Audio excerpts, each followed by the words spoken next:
Aku pernah dihancurkan oleh seseorang, lalu kemudian diselamatkan oleh tempat yang awalnya paling aku tolak. Saat semua orang percaya fitnah tentang aku, saat teman-temanku menjauh, saat namaku jatuh dan hidupku terasa selesai, aku dikirim ke sebuah asrama tua peninggalan zaman kolonial. Tempat itu adalah tempat yang tidak kuinginkan, tempat yang asing, tempat yang menyimpan banyak rahasia, dan aku tidak tahu bahwa di sanalah hidupku akan berubah. Jadi ceritanya, aku pernah ada di titik di mana hidup semuanya runtuh. Waktu SMP, aku juga pernah tinggal di asrama Katolik, yang satu yayasan dengan sekolahku juga. Nah, saat itu, aku dikenal sebagai anak yang pendiam sekali, tertutup, dan tidak punya banyak teman. Saat itu, aku juga sering merasa minder, karena merasa diriku tidak secantik standar kebanyakan orang. Aku tidak putih seperti yang lainnya. Rambutku juga ikal, dan sering menjadi bahan tertawaan orang. Namun, saat itu, setelah lulus SMP, aku berjanji pada diriku sendiri untuk berubah. Aku ingin menjadi lebih baik, lebih percaya diri, lebih menarik, lebih dikenal banyak orang. Dan perlahan, semua itu benar-benar tercapai. Sejak awal mula masuk SMA, aku mulai punya banyak teman. Aku mulai dikenal. Aku juga merasa hidup sedang naik. Tapi ternyata, di puncak itu semua justru aku hancur. Aku terjatuh karena didorong oleh bahkan orang yang paling aku percaya, yaitu temanku sendiri. Saat itu, ada seseorang yang dulu kuanggap teman. Ia mulai tidak suka melihatku dekat dengan orang lain. Rasa iri itu berubah menjadi kebencian. Ia mulai memfitnahku kepada guru-guru. Dan yang paling menyakitkan, semua orang langsung percaya kepadanya. Tak ada yang mau mendengar penjelasanku. Tak ada teman yang berdiri membelaku. Orang-orang yang dulu dekat denganku, satu persatu menjauh. Kini, aku sendirian. Sampai akhirnya aku dikeluarkan dari sekolah. Di masa itu, hanya orang tuaku yang tetap berdiri di sampingku. Saat aku jatuh di titik terendah, ibuku menyuruhku berdoa novena kepada Bunda Maria, sendirian di dalam kamar. Aku melakukannya, walau dengan hati yang hancur. Dan entah bagaimana, di tengah semua kekacauan itu, muncul secercah harapan.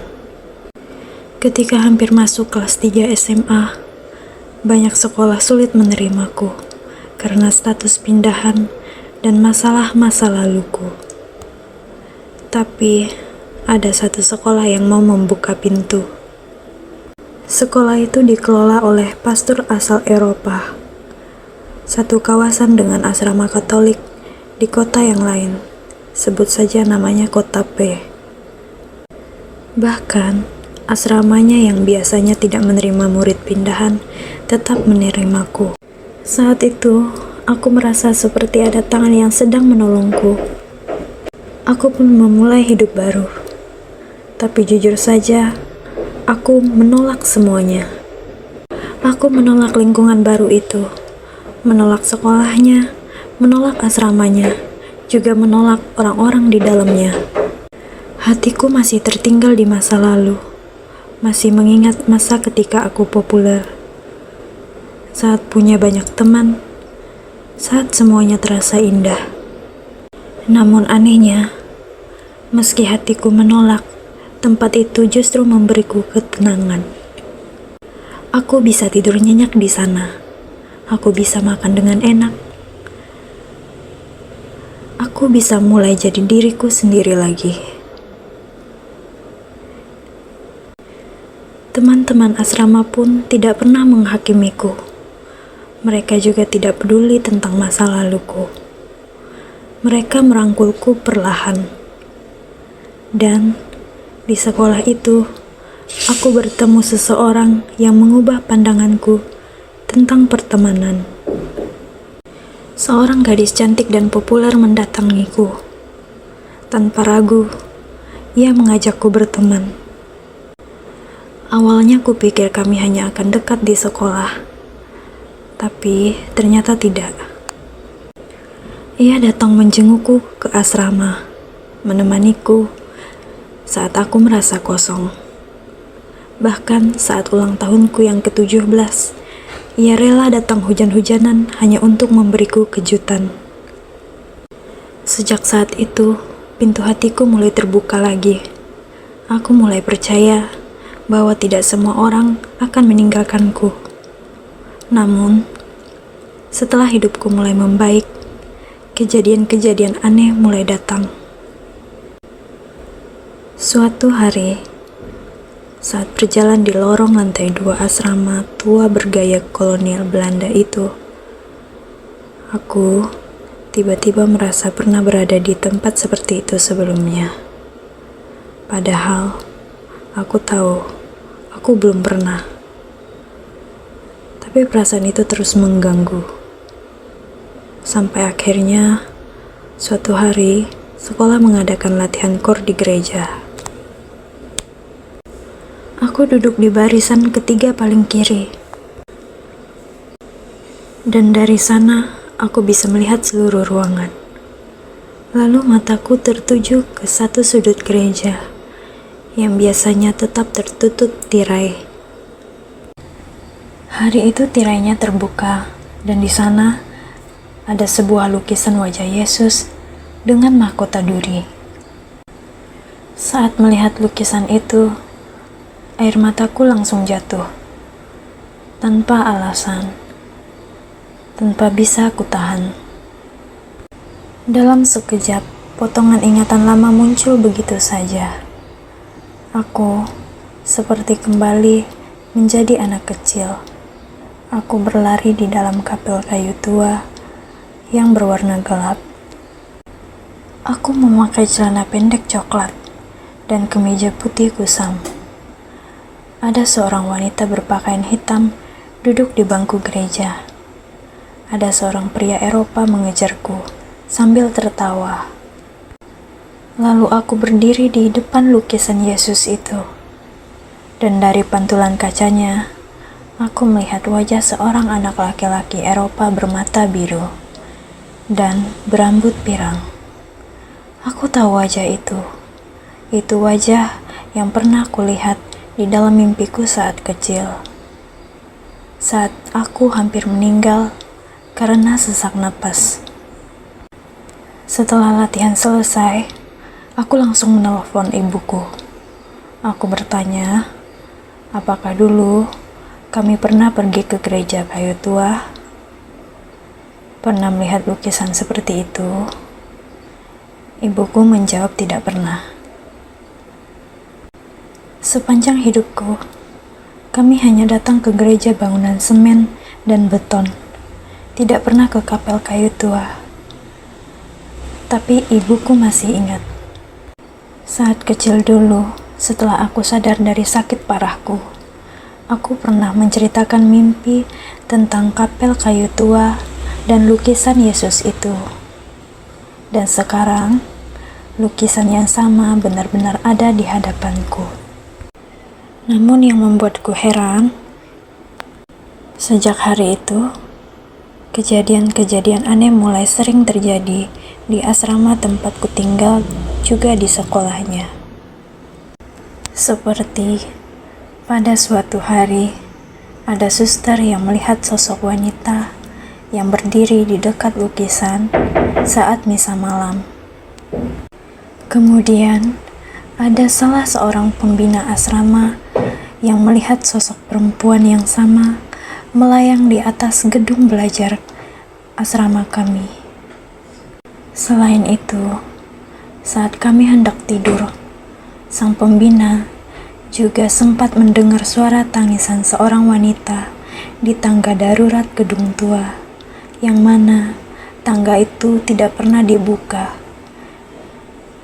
Pintu aksesnya selalu terkunci rapat. Jadi tidak mungkin ada seseorang yang bisa masuk ke sana. Dan bahkan aku sendiri juga sempat mengalami kejadian aneh itu.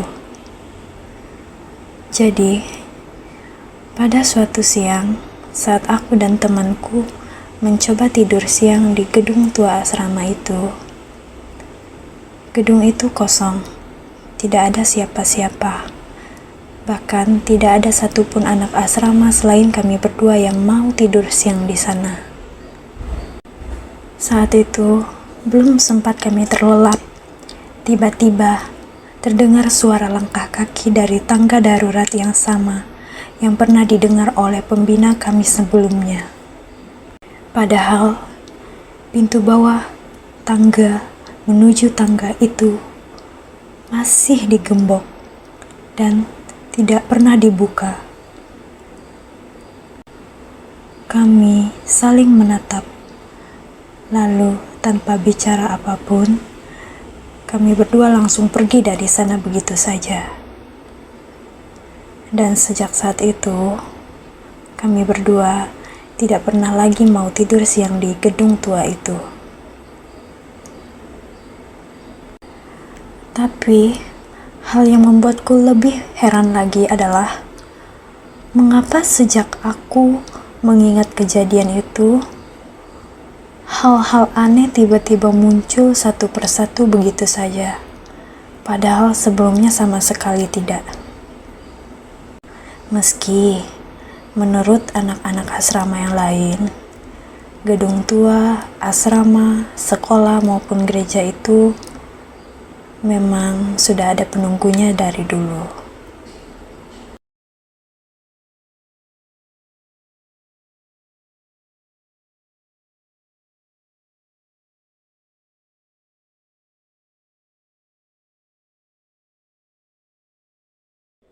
Sampai hari ini, sebenarnya aku masih tidak tahu apakah semua itu hanya kebetulan, sekadar permainan ingatan, atau memang ada sesuatu yang sejak dulu sedang menungguku di tempat itu.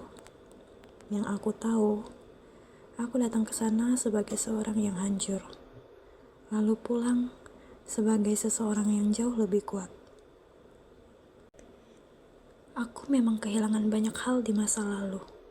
Tapi justru di asrama tua yang penuh misteri itu, aku menemukan kembali diriku sendiri. Dan mungkin tidak semua tempat angker datang untuk menakuti. Ada beberapa tempat datang untuk menyembuhkan.